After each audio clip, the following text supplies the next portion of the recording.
Talibã no Afeganistão e a volta de Jesus. Essa semana nós ficamos chocados aí com a notícia de que as tropas norte-americanas deixaram o Afeganistão e o Talibã tomou posse. Várias pessoas tentaram desesperadamente fugir, um avião inclusive acabou ali.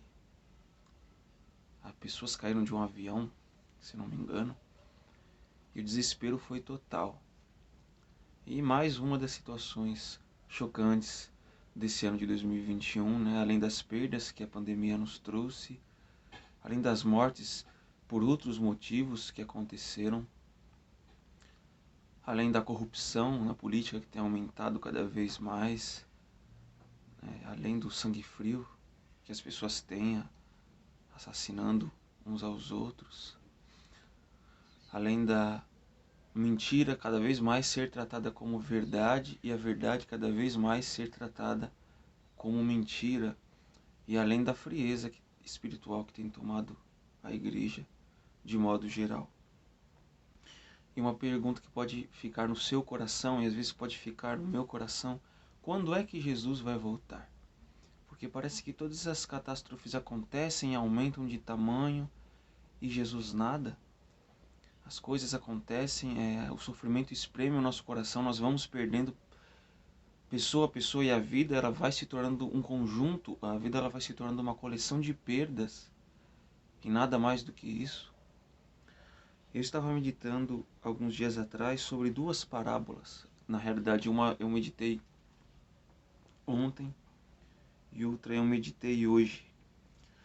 São duas parábolas pequenas, mas que têm um significado muito grande. E essas parábolas pequenas, elas tratam de coisas pequenas, mas que elas se tornam grandes depois. A primeira parábola, aqui em Mateus 13, 31 e 32, fala sobre a parábola do grão de mostarda, que fala que o reino do céu é semelhante a um grão de mostarda. E um homem tomou aquele pequeno grão de mostarda e plantou no seu campo. E ali Jesus explica que é a menor de todas as sementes. Eu não sei se você já viu um grão de mostarda, eu já peguei um na mão e quase que você se perde vendo ele ali, porque ele é muito pequeno. Mas Jesus explica que a menor de todas as sementes, ela cresce e ela vira uma das maiores hortaliças, né? E ali as aves do céu encontram abrigo ali. A segunda parábola fala sobre a parábola do fermento, que o reino dos céus é semelhante a um fermento, no verso 33 de Mateus 13, que uma mulher tomou e escondeu em 3 medidas de farinha até ficar tudo levedado. Geralmente o fermento ele é colocado como símbolo do pecado, mas nessa passagem específica Jesus coloca o fermento com um significado positivo. E esse fermento ele simboliza crescimento, e o crescimento do reino de Deus. Por quê? O fungo ali da levedura, do fermento, ele é pequeno, é insignificante, dormente, ele não pode nem ser visto a olho nu, para falar a verdade, né?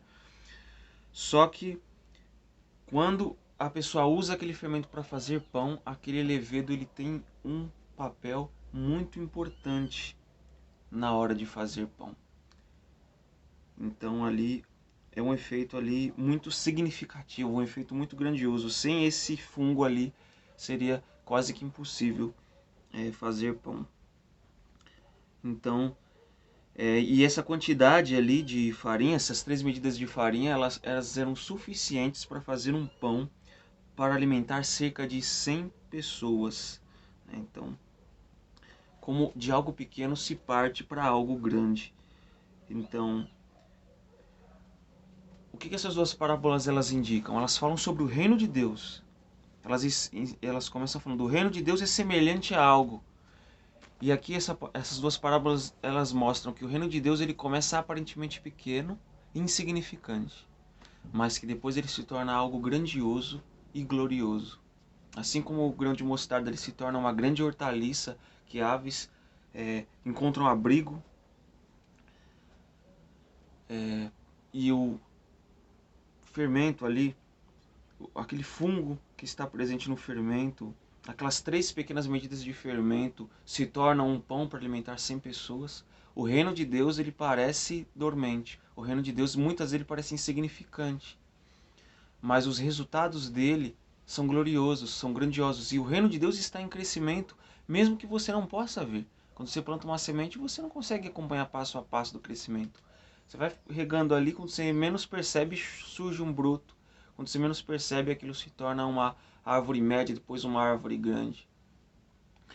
Então, em meio às catástrofes desse mundo, o reino de Deus, ele pode parecer pequeno, pode parecer distante, mas ele está brotando, ele está em crescimento.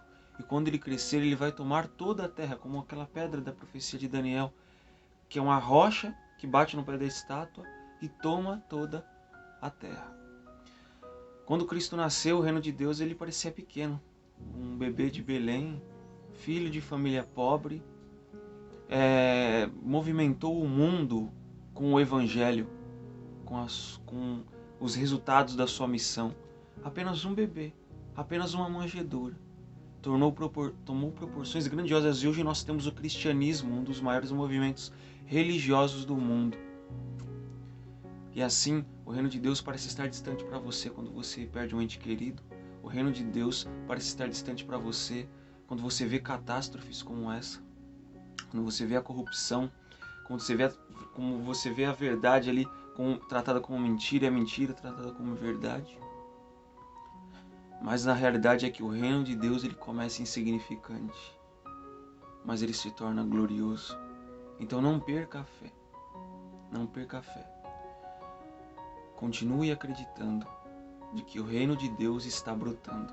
E quando você prega para uma pessoa o evangelho, às vezes aquela pregação ela não tem um efeito grande que você esperava.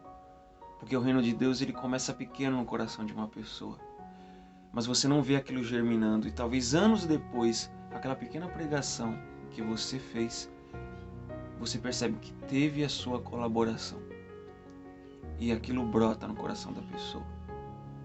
Então, que em face das catástrofes do mundo, em face das perdas, das decepções, que você possa se lembrar sempre que o reino de Deus ele não começa como algo extraordinário. Ele começa como algo pequeno. Depois ele se torna algo grande para nunca mais acabar. Que Deus abençoe você. Inscreva-se no canal. Compartilhe com os amigos essa mensagem de esperança. Nos apoie. Apoie para que essa mensagem de esperança chegue a mais pessoas. Deixe o seu like também para que esse vídeo alcance mais pessoas. Esse canal começou pequeno, mas eu tenho certeza que ele terá proporções grandiosas, porque ele fala do reino de Deus, assim como o grão de mostarda e assim como as 3 medidas de fermento. Que Deus abençoe você.